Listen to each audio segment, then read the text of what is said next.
everyone. Thanks for joining me on my podcast for this week. This is Doc T. Thank you for becoming a member. If you are, if you're not, consider going to thehorsesadvocate.com and looking at the membership site and realizing that this is a great opportunity to find like-minded people who want to learn more about horses, to find the missing pieces in their manual that came with their horse. Or if you bought a horse that didn't come with the owner's manual, this might be a place to start. I have no agenda here other than to get good information out. And during this process, I also look at what other people are saying. I attend a lot of meetings thanks to Zoom. I get to see a lot of people's meetings, which is just great because I'm in a never-ending learning process. And one of those meetings I went to is presented by the Florida Veterinary Medical Association, who has a special branch for just horses. And they decided to talk about parasites. And of course, that piqued my interest because I have a lot of feelings about parasites and parasite control. And I have always said that the best parasite control for horses is what you do for yourself, which is eat in a clean environment. You keep the manure far away in what's called a sanitation system. And I find that a lot of horses live in a sanitation system that is lacking. In other words, the stalls aren't clean. The horses live out in a paddock with lots of piles of poop, and they get to eat right where they defecate. And that's the biggest thing. If you realize that knives and forks are parasite control, it keeps our dirty fingers away from our mouth. Washing our hands is parasite control. All these things were built into us to prevent parasites from affecting us badly and getting an overwhelming infection. And there's vacuums that you can pick up all the manure in your paddock. It's been known for decades that if you clean the environment, the horse's immune system can take care of parasites just fine. But that last sentence I just said, that if the immune system is active, it will take care of parasites. This is so true. One of the things that we understand is that if your horse hits 2 years of age, the immunity has taken care of most ascarids. And ascarids are those spaghetti-like worms that just block the complete blockage of the gut. You can get rid of that if... Sorry, I was just checking something. Don't worry about it. I'll move on here. You can get rid of parasites by having your immune system take care of these ascarids, and they won't come back until you become very old and the horse becomes very old and its immune system gets challenged, and then we'll start to see ascarids in very old horses. So that's a great example of how the immune system can take care of ascarids. But again, you don't have to remember ascarids so much other than ascarids are the parasites of young and very old. And it's because the immune system's not working very well. So what about all the other parasites that are out there? Well, if you start reading a lot about humans and other animals, but in humans, they've looked at blood. They found parasites in humans' blood, and they think that these parasites are normal, that we live and we coexist. And I'll never forget hearing when I was in the 80s and 90s going through this, there are people out there saying it's normal to have parasites in the horse's body, and you don't want to completely wipe them out because then your horse will be naive and then will get an overwhelming infection and fall prey to that disease. And back then, most veterinarians said, no, that's not true. We want to wipe them out. We want to sterilize the gut. And I too fell into this category of deworming in the 80s and 90s and making sure that everybody got their horses dewormed. And then I started to realize that those horses that lived in cleaner environments seemed to do just fine. But I also come across fields of horses that were looked horrible. Their hair coat looked bad. Their top lines are gone. They looked sick. They weren't healthy. It was obvious from a distance that these horses were having something wrong with them. So I would pick up a pile of manure and test it to see how many eggs are in a gram of feces. That's eggs per gram. That's how everybody rates it. And they would come back 2,000 eggs per gram of feces. And 2,000 eggs per gram, for those of us who live in the imperial system and not the metric system, won't have an understanding of what that is. So let's convert a gram into pound. So there are 454 grams, and you can do this. If you're watching this on the video, I'm going to hold up my hand. I'm putting 4 fingers up with my thumb folded, and then I'm going to extend my thumb. So now I have 5, and then I'm going to put my thumb back. So 4, 5, 4, 4, 5, 4. If you're into Chevy big block engines, the Chevrolet made a 454. This is another way you can remember. But there are 454 grams per pound. So if there are 454 grams, I'm going to use a little license here for making things simple. And I'm going to change that 454 to 500, because 500 is an easy number. And when these fecal samples came back at 2,000 eggs per gram, 2,000 times 500 is 1,000,000, right? I'm just going to go over here just in case I screwed up, because I've been telling everybody this for like 1,000,000 years. That 2,000 times 500 is 1,000,000. And yes, it is 1,000,000 eggs per pound of poop. So every time you're picking up a pitchfork full of manure, if it weighs more than a pound and your horse has 2,000 eggs per gram, or 2,000 eggs per gram, that's 1,000,000 eggs per pound of poop. And how much is a fork full of poop weigh? You know, we're talking 3, 4, 5, 6, 8 pounds, you know? And that's millions and millions of these parasite eggs that are being deposited right there in your stall if your horse is completely, what's the word I'm thinking of? If your horse cannot mount a defense by its immune system to that parasite. And so for even a decade or more, I've been preaching, hey, clean up your environment. Your best way to take care of parasites is to clean up the poop out there. Get a vacuum or go out there every day with a fork and pick up the manure. Get it away from where the horses are eating. Give them a clean environment. I'm going to guess that most of you eat where on a clean plate. You wash your dishes, you use knives and forks, you might use finger food, but you've washed your hands before you've done it. You are practicing parasite control, and that keeps your gut healthy. If you start to get parasites, diseases occur. And what a lot of people don't know is that Strongid, which is an equine dewormer, most of the benzimidazoles and ivermectin are all approved for use in humans. And ivermectin made its case famously or infamously recently with the SARS-CoV-2 virus. And they were showing that ivermectin actually mounted a response against the SARS-CoV-2 virus. Interesting, anti-parasite drug actually helps people with this virus. Whether you believe that or not, I'm not going to discuss here. There are plenty of people out there who talk about it one way or the other. But the bottom line is it is very effective against parasites in humans, and that's why it's approved for use in humans. So, and you can go to your local big box pharmacy at the local corner of your town and walk in and find the GI section, you know, where the Pepto-Bismol is or the whatever, and you'll find pinworm medicine in there, and that is your Strongid, liquid Strongid parenteral tartrate, which I found in my own local pharmacy, and take a picture of it and post it on the website. So what was I going to learn by listening to this person whose name is Dr. Nielsen, who works at the Maxwell Gluck Research Center in Kentucky? And Maxwell Gluck is a very effective and thorough think tank for equine research.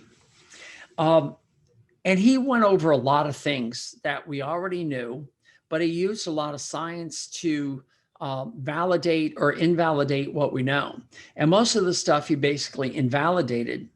He said parasitism is a natural state, which he's implying that he's agreeing with the people in the past who said, well, don't make a big deal out of deworming, because they're supposed to have some parasites in there. That's just a normal state. It keeps your immune system working and functioning properly to get whatever parasites to get in there and get them out. And I thought that was pretty interesting. He also said no dewormer is 100% effective. And what he meant by that was he's used the Panacure Power Pack, he used moxidectin, and he used a control group of nothing. And these were larvicidal treatments, meaning these treatments were not only killing the parasites that were in the gut, but also the encysted larvae.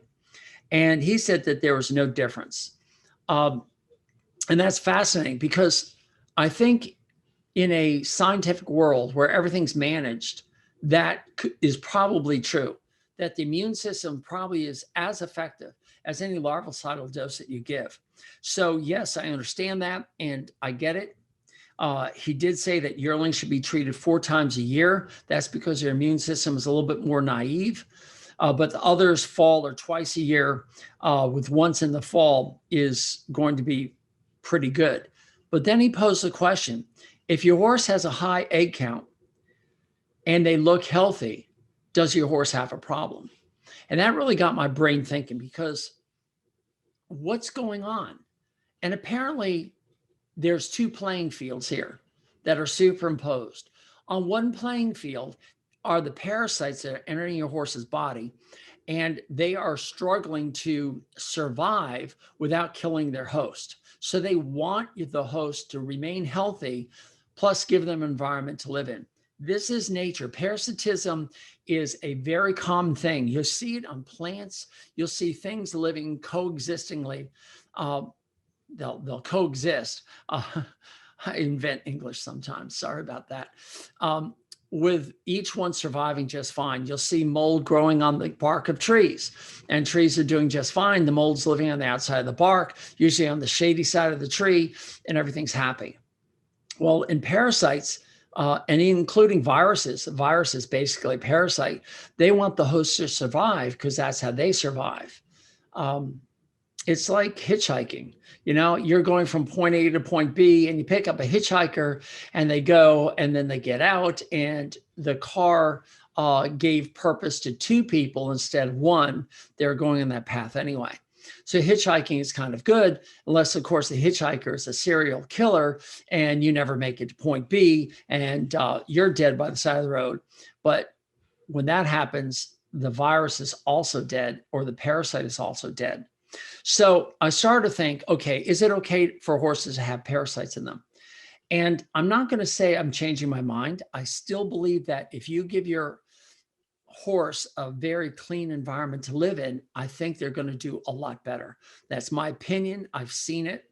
I've also seen horses that seem to have succumbed to some of these parasite diseases, meaning I see a poor hair coat, I see a rain rot, scratches, which is skin dermatitis of the pasterns, especially on the back of the pasterns, even thrush, which is that infection of the hoof of the horse that just is gooey and gunky and stinks. And of course, going back to rain rot, that's all the scabs that you see on the top line of the horse, from basically the withers all the way to the rump. I've effectively taken care of these by deworming once a week for 3 weeks with ivermectin, which I think is a pretty good protocol for horses that have encysted larvae that have overwhelming infection that we're starting to see clinical signs with. Now, going back to what Dr. Nielsen said, if they have a high egg count, but they look healthy, is there a problem? Well, these horses aren't looking healthy. So I believe that you have to knock that down. Now that I've started to put 2 and 2 together in 3 and 4, I'm starting to realize that there's 2 playing fields. The first playing field is the parasite disease, but on the second playing field is a horse's immune system and all the other challenges that could be affecting it.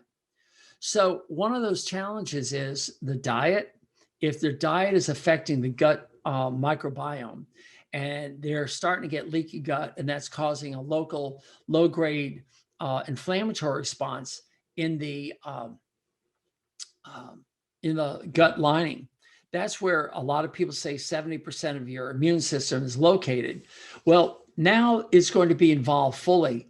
And when you get other challenges that come along, whether it's a parasite infection or a viral infection, it's going to challenge those horses with a chronically elevated immune system. So when I get a horse that's not looking well, and I know that they've got a high egg count, I have no problem deworming them once a week for 3 weeks with ivermectin. It's the frequency that gets in there and gets the migrating larvae. And then another encysted larvae comes out and hatches, and we get that one a week later. Then another week later, we get the next group of larvae. And now we've knocked the total number of larvae down. And now we've got a chance for the immune system to kick in and take care of things. And these horses look so much better. Their rain rot is gone, scratches goes. They seem healthier, happier, all these things. But what I didn't realize 20 years ago, or even 10 years ago, was that we haven't gotten the root cause, which is the chronic immune state. And I've had other podcasts now and in the future that we're going to talk about the gut microbiome and its effect on the immune system. And that's fine. Just take it for what it is. You have to get the horse healthy at a general level and get their immune system doing better. So parasite control is a three-pronged approach. One, clean up the environment because that's the root cause. Two, improve the horse's immune system so the horse can take care of these things. And three, if they're overwhelmed and the immune system's been compromised, you need to knock down the numbers so the horse has a fighting chance to overcome this thing. And if you can get the environment cleaned and clean up their immune system, then knocking down the numbers is going to be a long-term effective way. So I like it. I liked his talk. He's very knowledgeable. He posed some really interesting questions. He said there's no value in a larval-sided dose of Panacure Power Pack or moxidectin. He said historically that was good in the very beginning, but he said it's useless today, his quote. There are some other things that he talked about. It frustrates me so much that the siloing of ideas where people just look at one thing instead of the whole thing, the layers of the playing fields, as I call them. And that's frustrating because it's important to know that you have to get the horse's immune system running right. I'm going to switch gears now and talk about another topic I want to see, and that is the British Equine Veterinary Association and the American Association of Equine Practitioners, or we guys like to use acronyms, BEVA and the AAEP had a Zoom meeting across the pond to discuss liver disease. And Simon Peake, veterinarian from Wisconsin, and Sarah Smith, I'm not sure where, but from the United Kingdom, and my friend Tom Divers, a retired veterinarian in charge of medicine at Cornell University. And I'll go listen to him. He's got a podcast coming up on neurology I can't wait to listen to. But these people are the world's leading experts on the liver. So I've gone from parasites to the liver, and all of these are inside the abdomen of the horse. And the liver is kind of interesting because Dr. Divers gave an incredible keynote presentation at the AAP that lasted like 2.5 hours. That was absolutely fascinating. And that was many years ago. But I want to know what he was talking about now. The liver can regenerate. The liver, I think, regenerates in about 6 weeks. So if you take a chunk of liver out, it actually regrows, which I find just amazing in humans anyway. And I believe that's the same in horses. And I know that there was a predecessor to Dr. Divers named Dr. Bud Tennant, who was obsessed with finding out more about livers in horses because the liver of the horse is so similar to the human. And he used woodchucks because that also have a similar liver. And he did a lot of research on hepatitis C and trying to understand what's going on with the horse's liver. We even did an experiment I was a student in charge of the metabolism stalls, where we looked at these ponies and we fed them absolute alcohol. Now, if you don't know what absolute alcohol it is, it's 200 proof. And 200 proof means it's 100% alcohol. And we would add it to the sweet feed. And I got to tell you right now, you mix 100% alcohol. This is food grade ingestible alcohol that will kill you, by the way, if you don't know what you're doing. So don't do it. 100 proof alcohol is bad enough, but Cardi 151, you're getting close to 100% alcohol. And I don't drink alcohol. And that's important in this discussion, because if you give me any alcohol, I'll start giggling and babbling like a fool, and then I'll be sound asleep. It's just so funny. My body just shuts down and I disappear. And it was through these experiments I understood why. Our liver has the ability to make enzymes. Enzymes are proteins that help you do things. For instance, if you wanted to go from where you are right now to your friend's house, and that friend lived 15 miles away, you could get out there and start walking, and it'll take you, 3 hours to get there, 5 hours to get there, walking 3 miles an hour.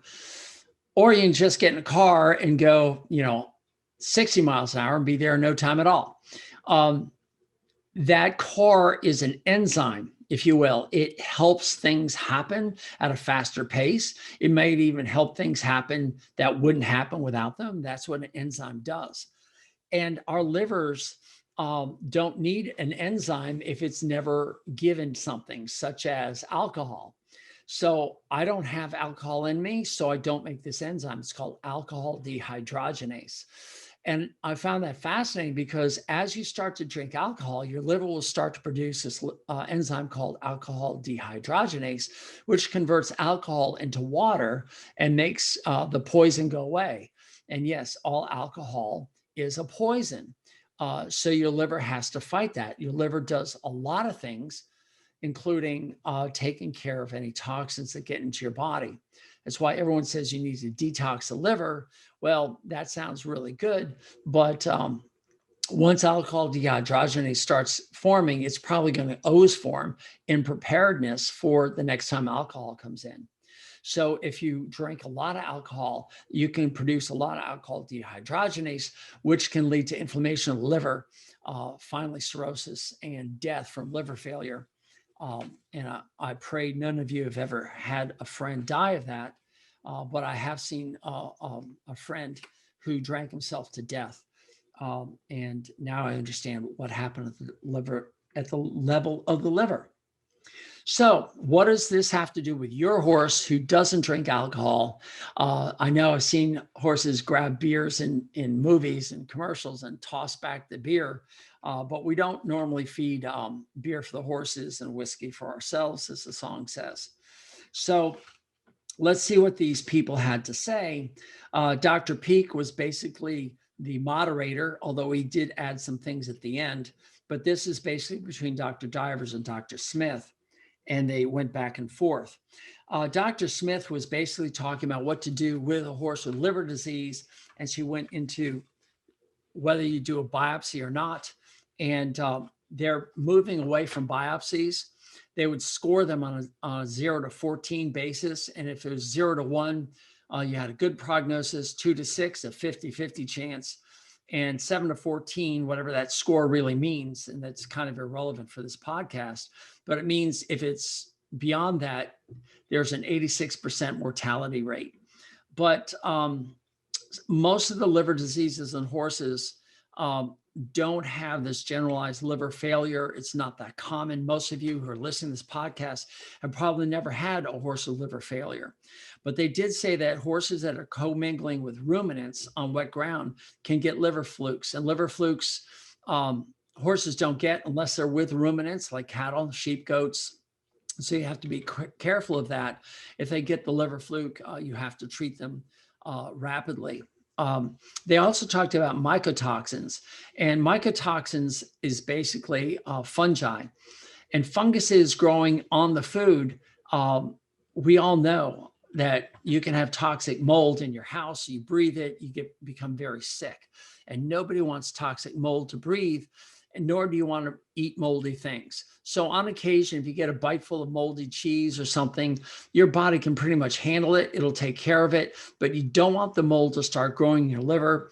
You don't want it into the forage or in the grain or in the bedding of horses, because if they get mycotoxins, that can lead to chronic liver disease, and that's not good. So Dr. Smith basically talked about the blood values for liver, which include the ALP, AST, and GGT. Again, for this conversation, we don't need to go into that, but basically the bilirubin is reflective of a bile problem, while the other ones are more of the hepatocyte, which is the cell of the liver. Okay, now, Dr. Divers, he told me something that I thought I should have known about, but I didn't. We were talking about a disease called Tyler's disease, and Tyler's is spelled kind of funny, Theiler''S. And he was a veterinarian about 100 years ago who recognized that horses were getting liver disease from a reaction of any kind of product that was put into them that came from other horses. And we always thought it was just an autoimmune type thing that is reacting to the proteins of this equine serum. One of the most common Tyler disease agents was tetanus antitoxin. So if your horse got tetanus, the tetanus toxoid was the vaccine to prevent the disease. But if your horse had the disease, you gave him tetanus antitoxin, which is basically harvested from horses. So it's a serum-based product. Recently, we had stem cells that were harvested from horses, and those also had the ability to cause Tyler's disease in horses. So Dr. Divers has now established that it's not an autoimmune or immune-mediated reaction, but in reality, these horses that are getting equine biologics were also being dosed with equine parvovirus hepatitis. So we've all heard of canine parvovirus. Parvo, your dog gets parvo, it gets shots for parvo, and parvo is usually a diarrhea disease, causes sickness and even death in dogs. But he's now established that horses have a parvovirus, and they call it EQPV, which means equine parvovirus H for hepatitis. And I thought that was fascinating because now all these Tyler disease horses are really parvovirus horses. And some of the reasons we discovered this is because there are some horses with Tyler's disease, which is an acute inflammatory disease of the liver with altered blood liver values. They weren't given any equine biologics. So through PCR testing, which is the way we test for viruses in our blood, and proteins in our blood, he was able to determine that it was the parvovirus that was in all these horses. Well, it was interesting because there's a long incubation period, and the incubation period. So in other words, you weren't given this and bang, you had the disease, but it could take weeks. And that was one of the things that it was hard for people to associate this and that. But once they found out that it had a long incubation period of 6 to 8 weeks, then they could start studying this. And they found that there's some carriers out there, which is kind of scary. It's always scary. 98% infected with parvo don't show any signs, which is really amazing. So you can have a horse that's a positive for equine parvovirus and have absolutely no signs, but they will show an abnormal blood chemistry. So if you're seeing chemistry come in that is increased AST, which is hepatocellular, but the GGT is moderately elevated, which means the bile ducts aren't being really affected, then you have to put parvovirus on the list of differentials, say, well, this is a horse that's an asymptomatic parvovirus horse, and then you can test for parvo. So the interesting thing is parvovirus, number one, doesn't cause chronic liver disease. And number two, most horses get over it with just some good nursing care. So every 4 weeks, you just keep testing. And if everything's fine, that's great. Now, Dr. Divers, I apologize if I am not saying everything correctly, but I just want you to know, all you podcast listeners, that Tyler's disease is now equine parvovirus hepatitis, and most of your horses can have it and be asymptomatic. And if they do get it, just give them some really good nursing care and see if they'll get over it. Most of them do. Very few of them die. He also talked about another virus called Pacifi virus. I have to stop and look at my notes. PAVACI. And I also found it in another place called Hepacy virus. So it's HEPACIVIRUS. So I think it's a Hepacy virus. It's very similar to the human Hep C virus. So the Hep C virus, and they denote as E small q, large H, large V. So it's equine Hep C virus. Is also can also get in your horse with mild biochemical disease. In other words, you'll see very low changes or no changes in the blood chemistry with few clinical signs. So the question is, can the equine Hep C virus cause chronic hepatitis? And they've had one case. And if they've had one case, they're going to keep digging into it and learning more about it. They just don't have enough. I've known a person who's died of hepatitis C. She went through all the treatments, all the chemo for it. It's horrible. It's just so life-threatening. And yet, apparently, in the horse, the Hep C virus isn't a big deal. Okay, so we went back to Dr. Smith, who talked about managing chronic active hepatitis. And I didn't get much out of that. It was basically do serum blood chemistry and do that every 2 to 4 weeks to see if the horse is improving. The biopsy just isn't good. It's embarrassing that they did a textbook biopsy of the liver, and the histopathology department came back and said, you have beautiful muscle biopsy. So they completely missed the liver. It's hit or miss, and you may not be able to get a good diagnosis out of it. If it comes back on that score of 7+, well, then you've got a problem. But you may completely miss the spot. So they're moving away from biopsies, I think. They're also moving away from antibiotics because most of these are not antibiotic needed. You can have a biopsy and a fever and then use your antibiotics. But otherwise, if it's just in the liver, it's probably not a bacterial infection. And you either use antiparasitics if it's fluke, or just some glucocorticoids if it's non-septic, meaning viral induced. So I thought that was all pretty interesting.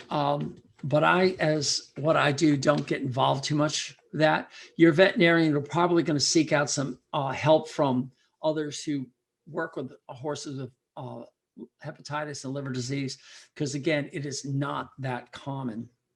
Dr. Divers ended on cholangiohepatitis, which is fairly common in horses. And what that means is that the bile ducts of the horse become inflamed. Now we have to understand, if you don't know this yet, this is going to be kind of one of those tidbits that you can take to the next cocktail party. But the question is, does a horse have a gallbladder? And most people don't even know what a gallbladder is. So a bladder is something that stores a liquid. For instance, your urinary bladder stores urine, so you aren't constantly dribbling out, but you can urinate at a specific time in a specific location. Well, you and I have a gallbladder then some surgeon has taken it out, and that stores the bile that the liver is constantly producing. And when it stores it, then we are ready. So when we take our meal, because we humans eat maybe one meal a day, then our bile can move out and get into the intestines and do its job, which is help digest fats and other things. But in the horse, they're continually eating, so they're continually secreting the bile, so they don't need to store it. So they are not born with a gallbladder. What was interesting was he said 19 out of 82 East Coast horses would have this liver problem. I found that kind of confusing because he said it doesn't seem to be as prevalent not on the East Coast. So I don't know why it's 19 out of 82, but let's see, 20 out of 80, 20, 40, 60, 80. So that's 25% of the horses you looked at would have some sort of signs of chronic liver disease, which I thought fascinating because, again, we aren't seeing liver disease in horses. So my notes may be a little bit off here, but what he's suggesting is because a horse doesn't have a gallbladder, they're more susceptible to cholangiohepatitis.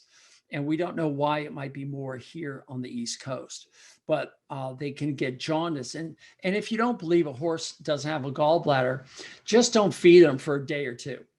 And usually after 24 hours, and if you look at the white of their eyes or lift their lip and look at their gums, they will be yellow, which is the term is jaundiced or icteric. Two different words, means the same thing. Be sure that if you're looking for this is a tidbit for all you guys out there lifting lips. If you have a roof on your barn that has those translucent green corrugated tiles that lets in sunlight, they will make every horse look like they're jaundiced. So make sure you're not looking at a horse underneath those green panels. Make sure you take them out into sunlight where you have real light and look at that. He talked about the different blood values that can occur, and the most poignant is high fibrinogen and very high GGT, which just means, and high bilirubin, which just means the bilirubin is being produced by the liver. It's not being stored by the bladder. It's being excreted in the urine. The urine will turn dark, will be dark and have a green tinge, and that's the conjugated bilirubin in there. This is something that might need some antibiotics because it's usually a gram negative. And in humans, and this is really interesting, Dr. Divers didn't talk about this, but in humans, they have found that some gallbladder diseases in humans is the gut microbiome that is working its way up through the bile duct and altering the microbiome inside the gallbladder. So the microbiome we know is in, on, and around you in every nook and cranny of your body. And mostly we hear about the gut microbiome, but what bacteria are at in a specific site of your GI tract is made by decisions through the local pH and competition. And when the pH changes, the competition changes, these bacteria will actually shift position. And they found that it actually goes up the bile duct into the gallbladder, and that can lead to the gallbladder becoming inflamed. But in horses, they don't have this gallbladder, and they're thinking that, I'm thinking, not Dr. Divers, but I'm thinking that this also might be a microbiome event that's going up the bile duct and into the liver, and these gram negatives are getting in there. So he says treat with enterofloxacin or metronidazole, because these are enteric microbes. And I'm just wondering if they're just marching up from the intestines. He did say that the most important thing to do with these horses is to get them to eat. Have them eat 24/7. Offer them grass, offer them hay, offer them anything that will keep the bile flowing, because as the bile moves from the liver to the intestines, it's going to take with it this enteric organisms or bugs from the gut that don't belong up in the bile ducts, and get them out of there. He also loves this one drug called ursodiol. He said he's been using it for 10 years and it works wonders. It will take about 2 weeks before the blood chemistry starts to improve, and it takes about 6 weeks to resolution. He says the cause is unknown. Basically, it's a biliary disease with obstruction. I'm suggesting that it could be what they're finding in humans is the gut microbiome has been altered. And I'll bet you $1 that some of these horses with this disease, the cholangiohepatitis, is probably also suffering from some gastric disease upsets such as ulcers. Anyway, that was pretty much it. And I've filled your head with parasites and liver disease in this podcast. It sometimes a lot of you are saying, why do I need to know this? I'm just a horse owner. I'm not a veterinarian. I think the more you understand the health of your horse, remember, this is the horse owner's manual.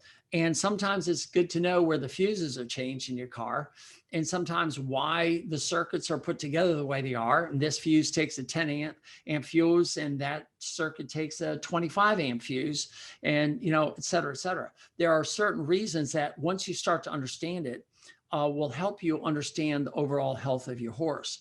So basically, I'm going to give you a bottom line that you need to get your horse's immune system functioning perfectly. And the best way you do that is to have it stimulated with the things it needs to protect itself against, such as viruses or parasites. But make sure that the horse's immune system isn't overwhelmed. We've certainly been through the COVID pandemic, where most of the people with comorbidities are the ones that are dying because their immune system has been challenged beyond their ability to sustain life. Basically, they already have comorbidities such as obesity, which we've discussed before, secretes a ton of inflammatory ingredients right from the fat cell. We've talked about well, we didn't talk about dementia or cognitive dysfunction because we don't get to see that too much in horses, but that seems to be one of the comorbidities. Insulin resistance we're getting in humans and horses, which I find fascinating that there's so much similarities. Although it's not a perfect similarity, there are a lot of similarities, and that's all this metabolic syndrome, and inflammation and inflammatory cells are high in these people. And of course, in humans, cancers in there and cardiovascular disease. And we don't get that much in horses. Thankfully, they're not affected by these as much as humans are, but they all are based on metabolic syndrome. And my thoughts are, your horse can probably live with parasites and do okay with it if the rest of his immune system's fine. But if they're living in an environment that's filled with filth and there's manure everywhere, then they're probably being fed grain. They're probably not being turned out well. They don't have the normal functions of horses, so they're being stressed. They may be overworked, underworked, underappreciated, beaten, and all the other stress factors that cause the immune system to be overtaxed. And then add on top of it some parasites, or if you add on top of it a virus such as the equine herpes parvovirus, or the herpes virus or anything else, you're going to send these horses into dysfunction, meaning that their organelles, their livers, their GI tract, whatever, is going to be stressed a little bit further. We're seeing this over and over and over again. It just seems so simple. Cognitive dysfunction in humans is now being associated with a blood-brain barrier that's leaking, and they're now associating blood-brain barrier being leaking with a gut barrier leaking. So all these things seem to be getting further and further tied together. So let's try to dig down to remove stress from our horses, give them a clean environment to work in, and not worry so much about parvovirus that it might get or parasite that it might get. Let's start worrying about the general health of the horse. And that's what we do here at the Horse Advocate. And I'm so glad you came and listened to this podcast today.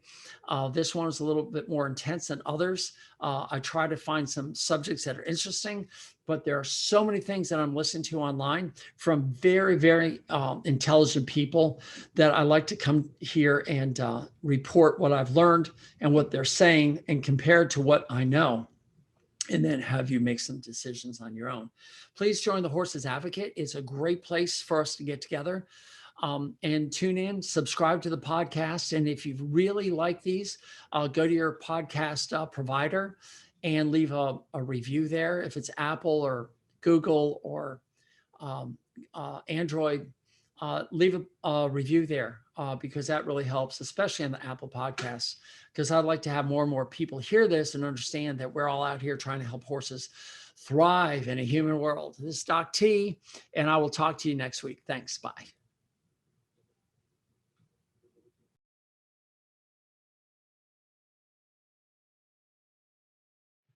Hey, everyone. Doc T here. Thank you for listening to my content. Would you do me a huge favor? Would you please subscribe, comment, like, thumbs up, and give a star review? However it's presented to you, I want you to do that. There are two reasons. The first, of course, is to improve this product. This way I know what you like, what you don't like, what I can improve upon, what topics you want me to cover. But more importantly, it's also going to help others find me. And by doing that, you are now engaged in this mission of helping horses thrive in a human world. By you helping, we can reach others. And that I would be so grateful for. And remember, go to thehorsesadvocate.com for updates on this information. Thehorsesadvocate.com. And again, thank you so much for being here. Doc T out.